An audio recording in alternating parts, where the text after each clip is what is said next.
What is noun?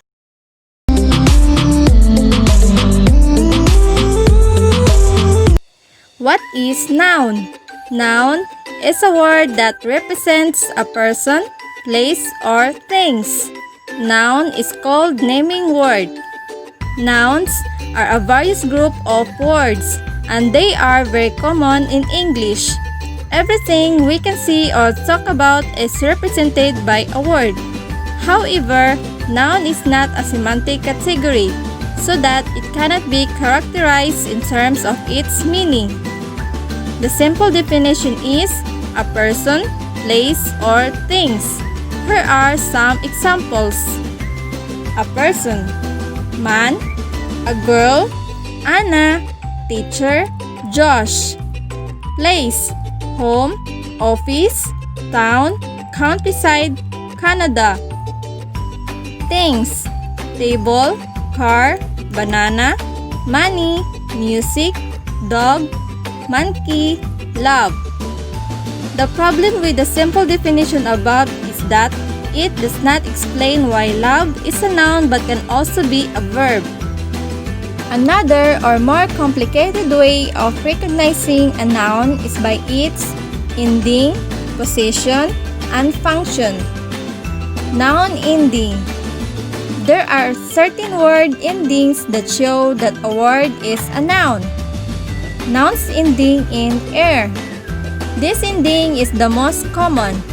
It's usually added to verbs to make nouns with the meaning a person or things that does something. The -er ending can also be used to form nouns meaning a person or thing that has a particular quality or form. For example, skyscraper, double-decker, two-wheeler. A person belonging to a particular place or group. For example, prisoner, foreigner. A person concerned with a particular things. For example, teacher, lawyer, employer, mariner. Nouns ending in -or. Like -er, the ending -or is added to verbs to make nouns meaning a person or things that does something. There are no hard and fast rules as to when these nouns have an -or ending and when they are written -er.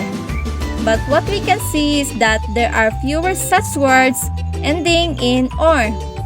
Here's a list of some of the most important. For example, investigator, actor, investor, administrator, legislator, auditor, director, editor, educator, supervisor, conductor. There's a smaller group of nouns ending in -or that don't come from verbs. For example, ambassador, janitor, ancestor, major, author, mayor, doctor, pastor, tutor, bachelor. Some nouns can be spelled with either an -er or an -or ending. For example, advisor, advisor, propeller, propeller, converter, convertor. Nouns ending in -r. This ending is used in a few well-known words to mean a person who does something. Some of these nouns are related to verbs but others are not. The -r ending is also found in some other common nouns. For example, sealer, wheeler, collar, vinegar, cater, dollar, mortar, cedar, grammar, nectar. Are there endings beginning with vowels? The endings able, ion, ear, or, ange, ins, os, ish, and al are generally used to form adjectives and nouns. Here are some guidelines about how they affect the spelling of the words to which they're added. When you're adding one of these endings to a word that ends with a consonant, the spelling is often straightforward. These are the examples endings with vowels: adopt, adaptable, addict, addiction, mountain, mountainous, black, blackish, convey, conveyance, maintain, maintainer, play, player, addition, additional. Position in sentence. We can often recognize a noun by its position in the sentence. Nouns often come a determiner. A determiner is a word like a, an, the, this, my, such. Determiners are said to mark nouns. A determiner will be followed by a noun.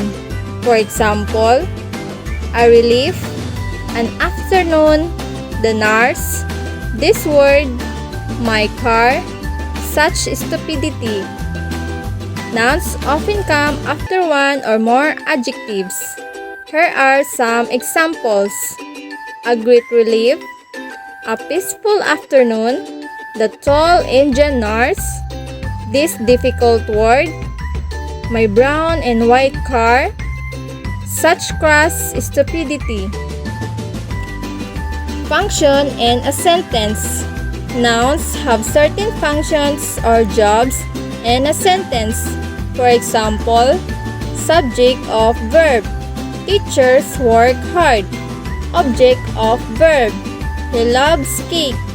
Subject and object of verb, teachers teach students. But the subject or object of a sentence is not always a noun.